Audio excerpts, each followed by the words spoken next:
On my brother's wedding day, I witnessed my husband pinning my future sister-in-law down on the bed in my brother's bridal suite. Instead of kicking the door open, I broke down and told my brother everything about the betrayal. But instead of seeing the rage or panic of a groom betrayed by his own fiancée, what I saw was an eerie calm on my brother's face. He gave a faint smirk, leaned down, and whispered, "Don't worry, little sister. They'll fall apart when the wedding begins."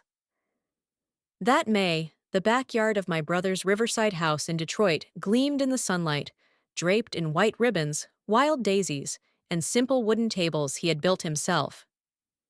Isaac, 37, was not just my brother. He had raised me since I was 9, until I was strong enough to stand on my own. And even after that, he remained the only pillar I had. Today was his wedding day, a small, warm, unpretentious ceremony that reflected exactly who he was: genuine, calm, and always putting family first. I was truly happy for him. Tiffany, the bride, was a coworker my husband, Michael, often mentioned. The two of them looked radiant standing beneath the flower arch he had crafted from pine wood. I had always thought life was finally making it up to him after everything he had been through. As for me, I believed I was living in a peaceful marriage. Michael was always gentle, calm, the kind of husband anyone would look at and say, "Melissa's really lucky." If someone had told me then that in just a few minutes everything I believed would collapse, I probably would have laughed. Isaac was adjusting his boutonniere when he suddenly remembered something. He turned to me. "Melissa, I left the wedding rings on the nightstand. Can you grab them for me?" I nodded, entered the house through the back door, and climbed the familiar wooden stairs, moving lightly like someone who had no idea she was about to lose everything. As I approached his bedroom, I noticed the door was ajar. A sliver of golden light slipped through the crack. I figured Isaac must have been in such a rush that he forgot to close it.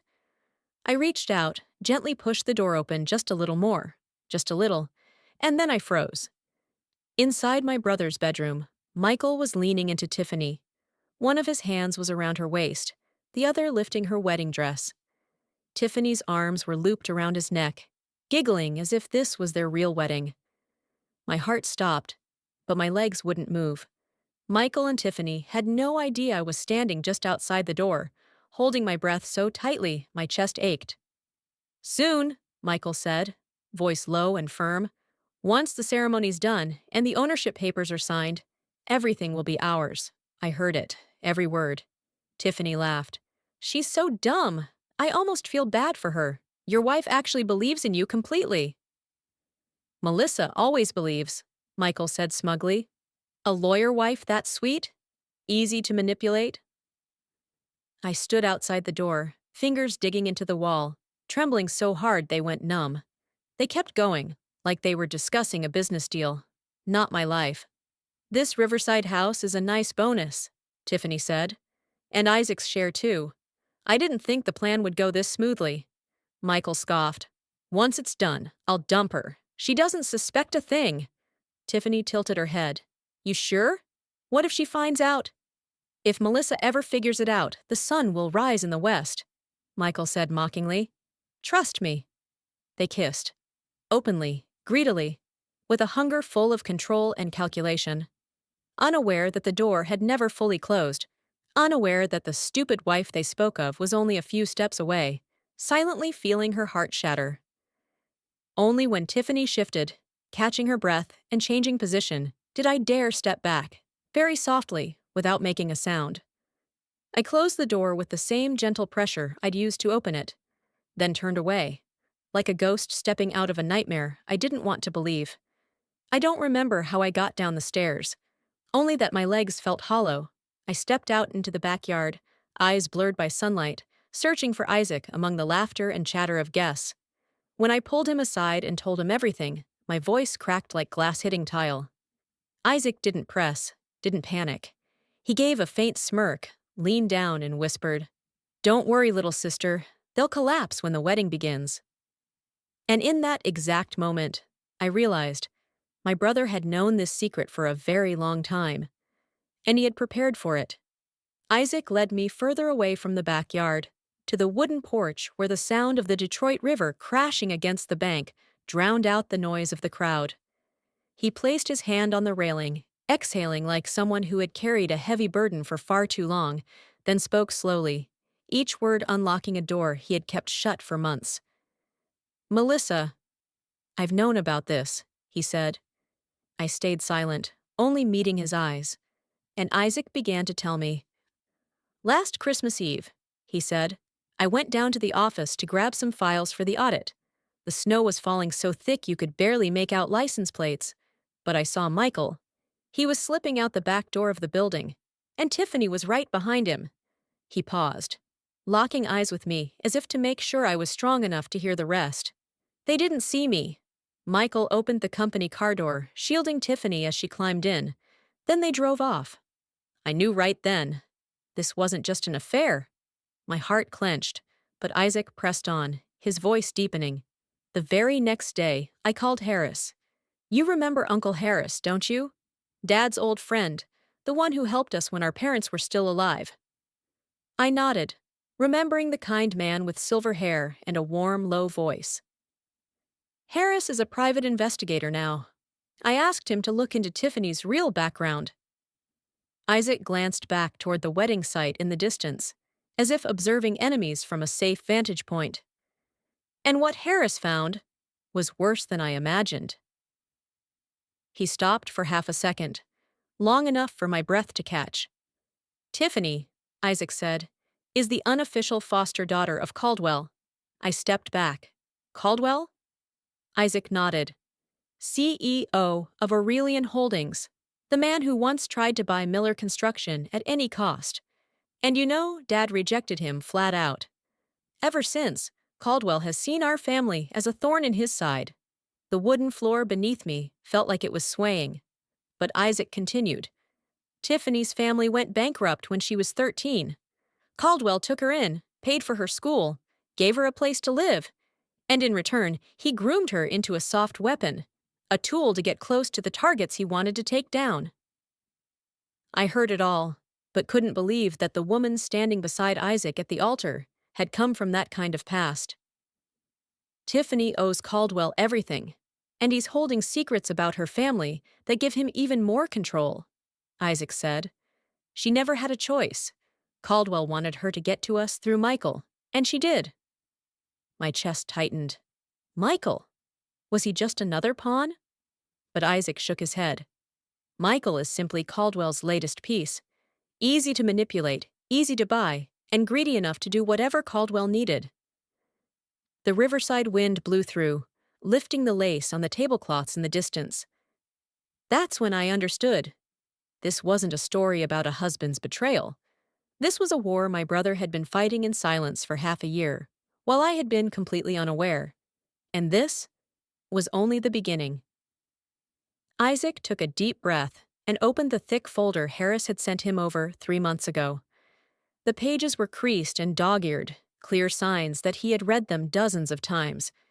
He handed me a photocopy, his voice low and heavy, as if sinking into the depths of the Detroit River behind us. "Melissa, this is the worst part." The title on the first page read, "Reinvestigation Report, 2004. Vehicle accident resulting in 2 fatalities." The air around me seemed to solidify. Harris, meticulous as ever, with a background in handling some of Detroit's largest cases, had done what the police 2 decades ago didn't have enough evidence to do. He traced back the repair history of my parents' car. And on the third line, the truth cut through me like a cold blade. The brakes had been tampered with. Not mechanical failure. Not an accident, intentional. I whispered, "That's not possible." But Isaac shook his head. "We've believed that for too long." He flipped to the next page. Grainy images from an old maintenance camera near Jefferson Avenue showed a man in a gray coat crouching next to our parents' car. Harris's report clearly stated, the man had been paid through an account tied to Caldwell. My heart raced, my face burning and then going cold. "Why would he—" "Why?" I stammered, barely recognizing my own voice. Isaac pointed to a section of a financial statement Harris had unearthed. A trail of transactions led straight to the ugly truth.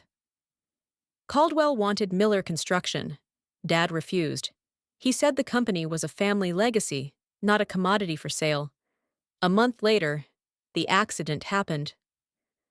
I looked out at the river, the Detroit waters flowing strong, as if trying to wash everything away, but the memories stuck like mud.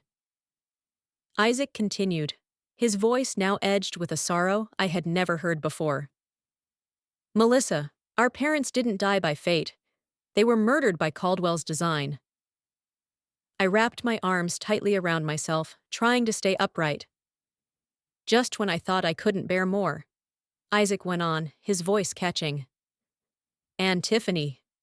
She's just an extension of that plan. Caldwell raised her from 13. He pushed her into Detroit's finance world, taught her how to manipulate men, heirs, businessmen. Do you get it? Tiffany was trained from childhood to seduce targets through emotion and marriage. That's her job. My entire body trembled, not from the cold, but from a violent storm of rage, grief, and guilt twisted together. How long have you known all this? I asked. Isaac clenched his fist, the knuckles pale. His eyes met mine, steady but aching. I've always known this day would come. The wind off the Detroit River picked up, as if trying to carry away the last pieces of the childhood I thought I had preserved. I leaned against the porch railing, my legs no longer feeling like my own. But Isaac turned to me, placing his warm, steady hand on my shoulder, a touch just firm enough to pull me back to the present. His face had darkened, but his eyes remained calm, eerily calm. He had braced himself for this day long ago, while I had been tossed into the storm with no warning. Melissa, he said softly, his voice low enough for only me to hear. I need you to be strong, right now. I looked at him, my eyes stinging with tears, mascara streaked like ink stains. How can I be strong, Isaac? I just lost my husband. I just found out our parents were murdered. And Tiffany... Isaac interrupted, gently but firmly. I know. But we can't let Caldwell know you heard everything. He stepped closer, gripping my hand like he feared I might collapse at any second. Melissa, you have to act. Act like nothing's wrong. You're still the sweet wife, the oblivious sister-in-law. You have to smile. You have to be normal. You have to make them believe the trap hasn't sprung yet. My throat tightened. Isaac, I don't know if I can do it. You can, Isaac said, unwavering. Just a few more minutes. Then everything flips. He gently wiped the smudged mascara from beneath my eyes with his jacket sleeve. I bowed my head, inhaling deeply, trying to collect whatever strength I had left. My hands were trembling so badly I barely felt human, but I had to stay upright. I had to survive this. I had to let it all play out according to Isaac's plan. Just a few more minutes, he repeated, squeezing my hand as if sealing a pact. And then we stepped off the porch, walking down the stone path toward the ceremony, where white ribbons fluttered in the Detroit breeze, where guests were laughing, where a live band played its cheerful afternoon tune. I walked beside Isaac, head high, wearing a smile as cold and smooth as glass. No one knew my eyes were still wet. No one knew my heart had just been torn to dust. No one knew I had just watched my life disintegrate inside my brother's house. We walked into the wedding, as if nothing had happened.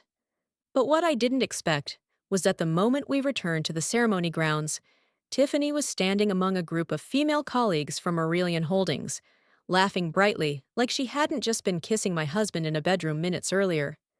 That smile, so round, so radiant, so professional, was the kind trained to reassure clients, but to me, it looked like a polished mask hiding a layer of toxic sludge underneath. And Michael, he wasn't far off, leaning casually against the wooden arch, chatting effortlessly with my cousins Lindsay and Kayla, like a man confident the whole world revolved around him.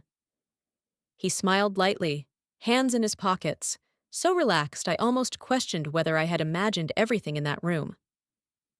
My heart clenched again.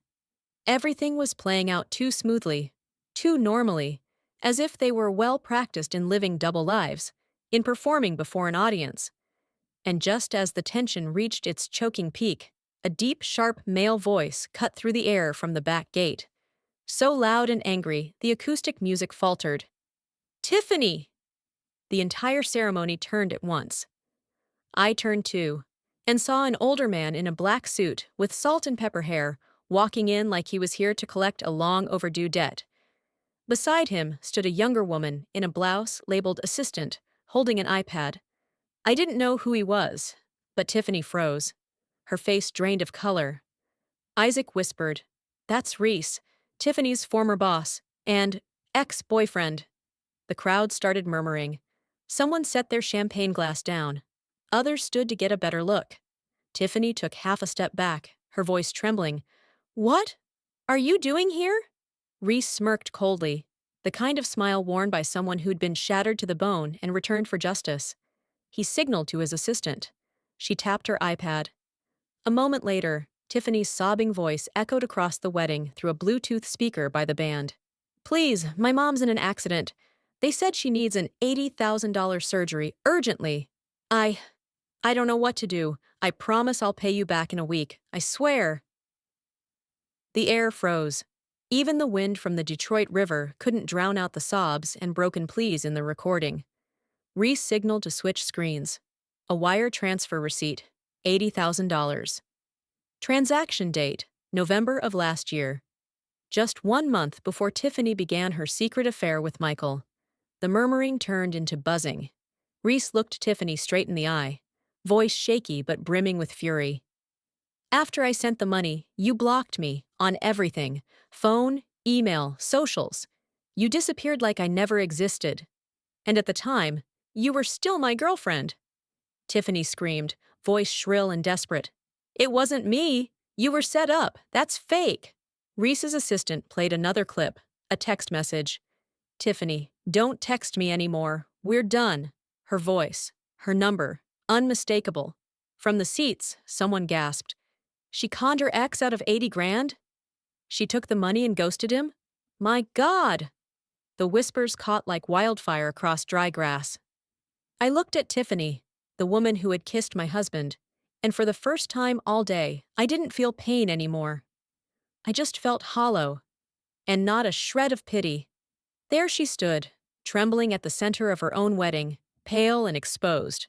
No longer the perfect bride, just the truth, dragged into the Detroit sunlight with merciless clarity.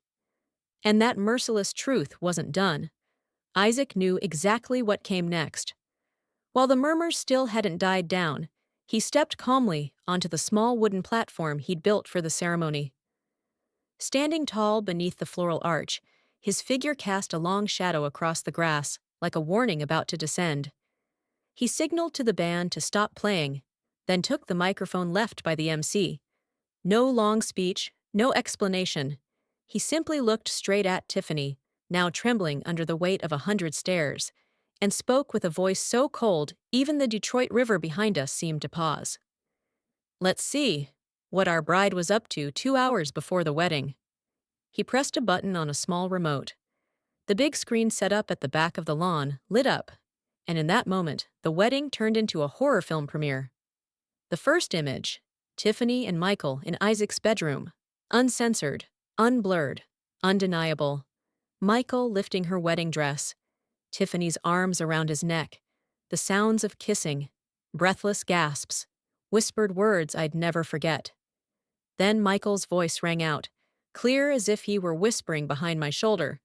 "My dumb lawyer wife has no clue." The crowd erupted. A woman screamed. Someone dropped a wine glass. Elderly guests leapt to their feet, mouths open in shock. Tiffany's colleagues stepped away, like she'd suddenly become a wild animal.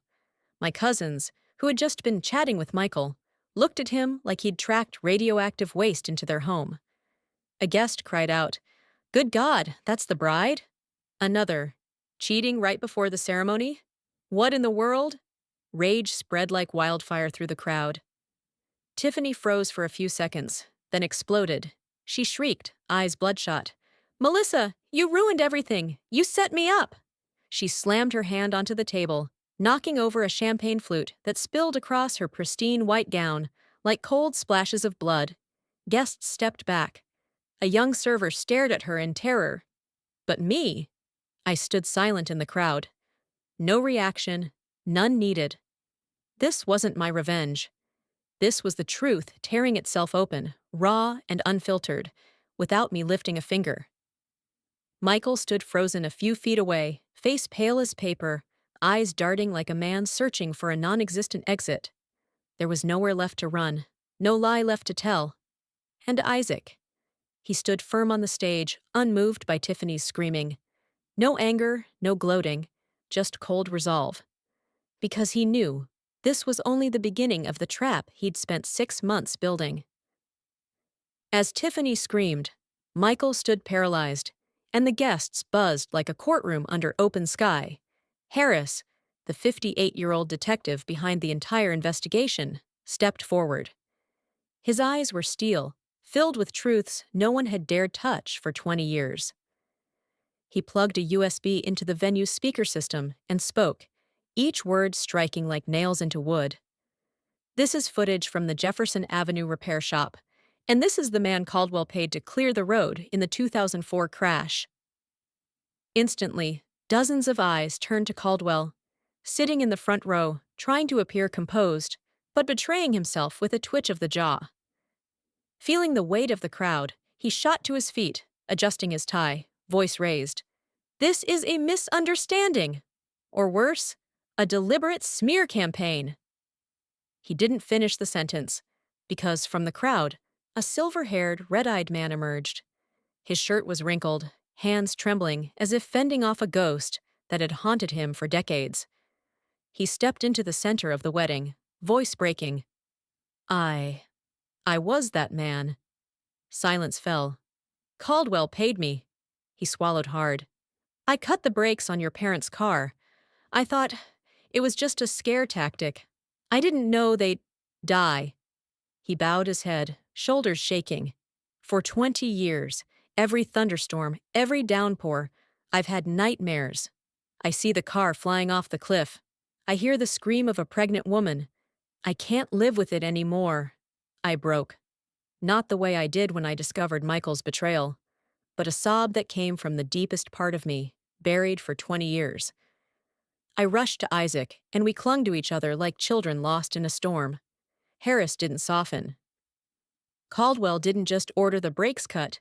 He raised Tiffany from age 13, sponsored her, groomed her, pushed her into Detroit's financial world, all to turn her into a strategic marriage weapon to infiltrate families and seize companies. Tiffany collapsed to her knees, eyes wide, lips trembling in shock. No, that's not true. He was my father. Harris looked her dead in the eye. He was never your father. He made you his asset. The screen changed. Emails, texts, wire transfers, transaction logs between Caldwell and his network. With every piece of evidence, Caldwell took a step back, his hardened face slowly crumbling, though his eyes stayed icy. Isaac stepped forward, his voice drawn taut like a snapped wire. You didn't just kill our parents. You destroyed the life of the girl you pretended to raise. Tiffany turned to Caldwell, tears flooding her eyes. You used me? Caldwell said nothing, no denial, no defense, just stared at Tiffany like a tool that had outlived its purpose. And in that moment, amid the chaos of the Detroit wedding, the bride sank to the grass, her white gown stained with dust, looking up at the man she'd called father for 15 years, and finally understanding that she had only ever been his second victim. At that moment, I thought Tiffany had collapsed for good, but she sprang to her feet. No more tears, no more trembling, no more pleading, only a bare, steely gaze, sharp as metal, the look of someone who had lost everything and was now desperate to drag someone else down with her. And that gaze locked onto me. Before anyone could react, Tiffany lunged for the nearest table and snatched a silver fork. The clang of metal against metal rang out, making several guests recoil in alarm. I stood frozen, my legs nailed to the grass, I had just learned my parents were murdered. My marriage had just imploded. And now, the bride was charging at me with madness in her eyes. Tiffany screamed, throat shredding, echoing across the wedding. You ruined my life. This is all your fault. She charged at me, fork raised. Everything happened in under 2 seconds. I hadn't even closed my eyes when a blur shot out from the side. Michael. In a rare moment of clarity, or perhaps just instinct, he leapt in front of me. Melissa, move! He cried, voice breaking. Then thud. The fork plunged into Michael's shoulder. That sound, the sound of metal tearing into flesh, froze the entire crowd. Blood spattered across his white shirt, spreading like a red blossom blooming from tragedy.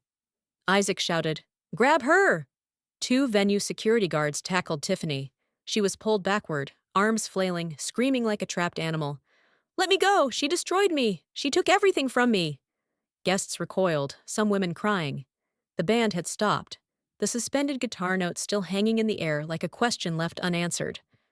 I watched Michael collapse onto the grass, blood seeping through his fingers as he clutched the wound. He looked up at me, eyes pained, exhausted, and for the first time in our entire marriage, honest.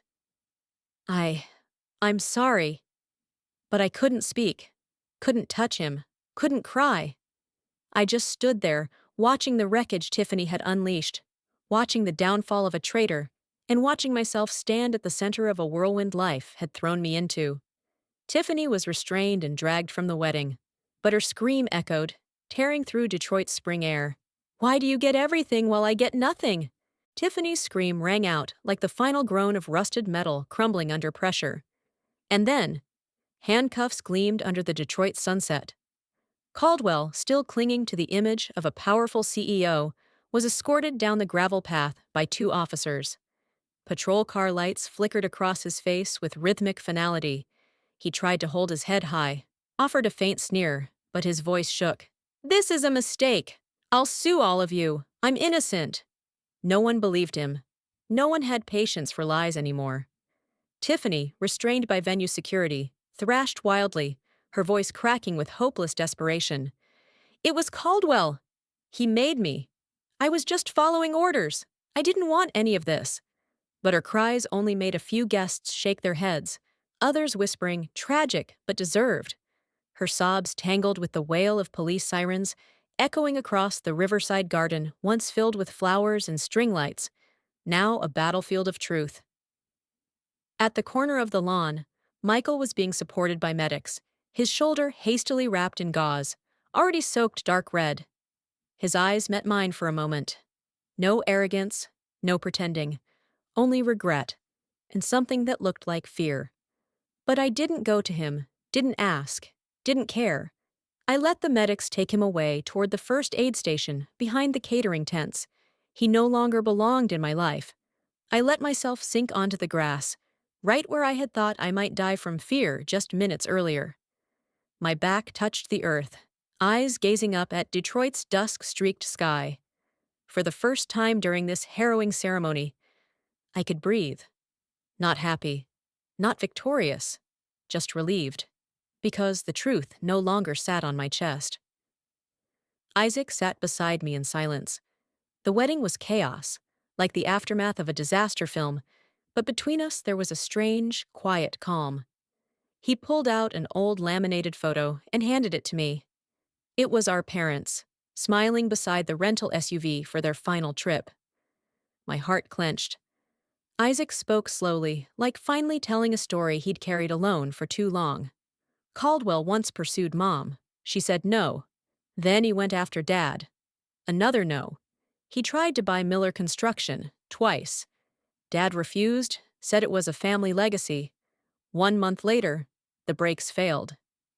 I looked at him, really looked, and for the first time all day, my tears didn't fall from pain, but from the realization of everything I had been too blind to see.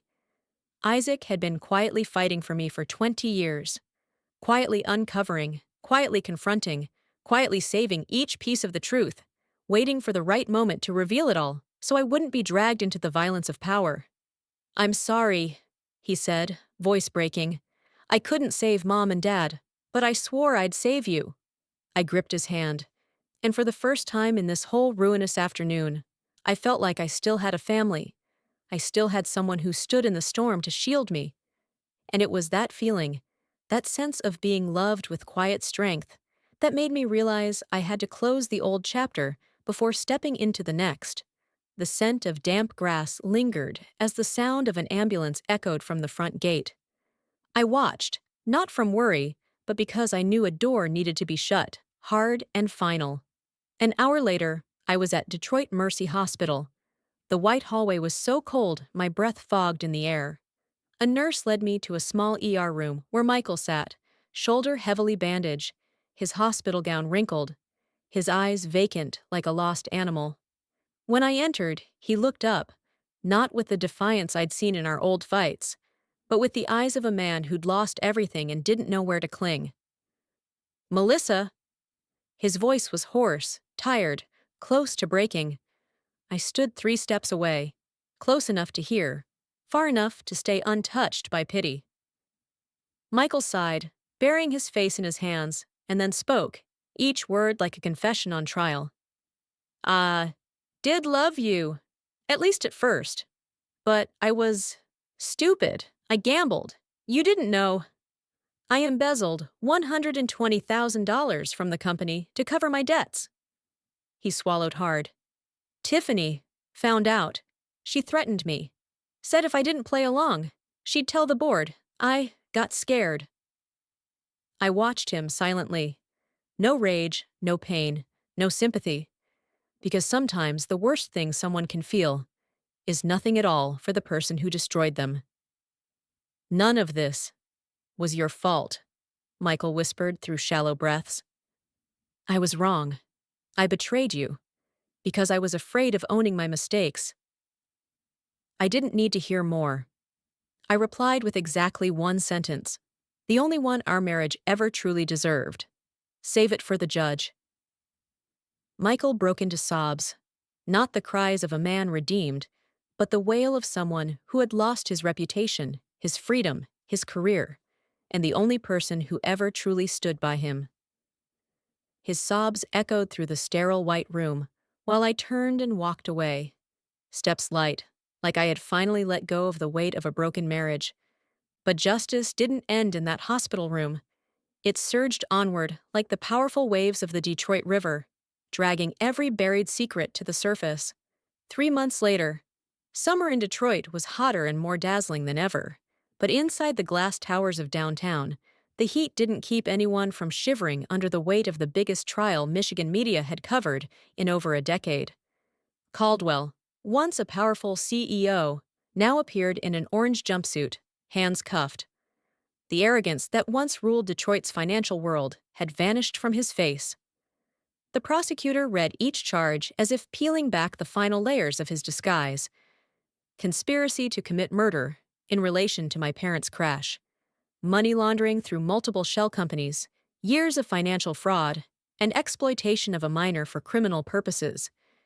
Every accusation fell like a hammer in the packed courtroom. No one saw Caldwell as a businessman anymore, but as a man who had dragged too many lives into ruin. In the adjacent courtroom, Tiffany appeared, no longer the radiant bride from 3 months ago, but gaunt and hollow-eyed. She faced charges of assault with a deadly weapon, the fork attack on Michael, financial fraud, suspicious transactions from Aurelian, and romance-based fraud, with Reese and others. Tiffany sobbed and begged, but her voice was lost beneath the cold clang of the Wayne County judge's gavel. As for Michael, the man who once wore expensive suits like armor, stood with his head bowed, accepting a plea deal, probation, and a $120,000 restitution to the company. He didn't look at me. Maybe he couldn't. My divorce was finalized in a side room. 8 minutes. No tears. No disputes. No regrets. Michael's name was crossed off the legal paperwork, and I walked out feeling like I had just severed the last chain. Weeks later, I packed up my small Detroit apartment, carried a worn suitcase and a family journal, and left for California. Some might call it running, but for me, it was rebirth. California welcomed me with salty ocean wind, with skies so wide my scars felt smaller. I rented a room near the Santa Monica Animal Rescue Center, where they were hosting an adoption event. And that's where I met David.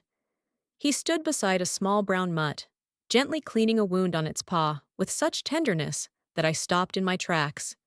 His eyes were kind, his voice warm, and his smile felt safe. When he heard I wanted to adopt a chubby little dog, he grinned. "That one's gonna make your life pretty interesting." I didn't know then that the man with the vet scrubs and scarred hands would be the first person I'd truly open up to after everything. We started with walks, morning coffees, and conversations free of judgment. David didn't ask about my past, but stayed when I was ready to share. And slowly, I relearned how to trust, how to let someone hold my hand, how to love without fearing complete ruin. A year later, beneath the soft waves of a California beach, David and I had a small wedding with just 12 guests and one little dog as the flower girl. The next morning, holding my newborn son Noah in my arms, I realized life had completed a beautiful circle I never thought possible. That night, while David and Noah slept, I opened my journal and wrote one line. I didn't lose a husband. I walked away from the dark. I closed the journal and set it on the wooden table by the window, where the soft golden light shone down like a candle marking the start of a new chapter. Beside me, Noah breathed peacefully in my arms, his tiny warmth softening every place inside me that had once turned to stone. And in that moment, I knew I had stepped into another journey, one where the past was no longer a chain wrapped around my feet. 1 week later, Isaac flew to California. He appeared at my door with a small suitcase and a smile so bright it lit up the entire hallway. I hugged him for a long time, as if trying to embrace all the childhood moments he had filled in for. Every breakfast, every parent-teacher meeting, every freezing Detroit winter. He looked at Noah, meeting his nephew for the first time, and his eyes turned red. "His name? Noah?" he asked. I nodded, took a breath, and said, "Isaac. Would you be his godfather?" He laughed, voice rough with emotion. "I promised I'd protect you, Melissa, and I'll keep that promise to him, too." And for the first time, I felt I was truly inside a family, one I had chosen, not the one that once broke me. One afternoon, while David was watering the lavender pots outside, I sat alone in my workroom, looking at the old divorce papers I had kept as a quiet reminder. The edges had yellowed, Michael's signature scratched across the page like a scar from a past life. I placed it on a metal dish, struck a lighter, and watched the soft blue flame rise, licking across the words "petition for divorce." I watched the ash drift upward, bits of a decade of pain finally released into the sky. David came in, placed his hand gently on my shoulder. "You're not alone anymore," he whispered. I looked up at him, the man whose hands had healed animals and now healed my heart. For the first time, I smiled. I'm truly free. The California sunset spilled over the beach like molten honey. The waves gently erased fresh footprints in the sand. David held my hand, and I cradled Noah against my chest, his small, beating heart so warm and alive. We stood there, three small souls before the vast ocean, and I had never felt stronger. Behind me, the past dissolved into the sea like it had never been. Ahead, only light. I closed my eyes, and in the rhythm of the waves, I heard my own voice rise. Soft as wind, solid as stone. Betrayal made me fall, but truth helped me rise. Thank you for staying until the end. Your presence here tells me you despise lies and betrayal too. If this story could lift someone else's spirit, please like, subscribe, and share to carry this strength further. I'll see you in the next story.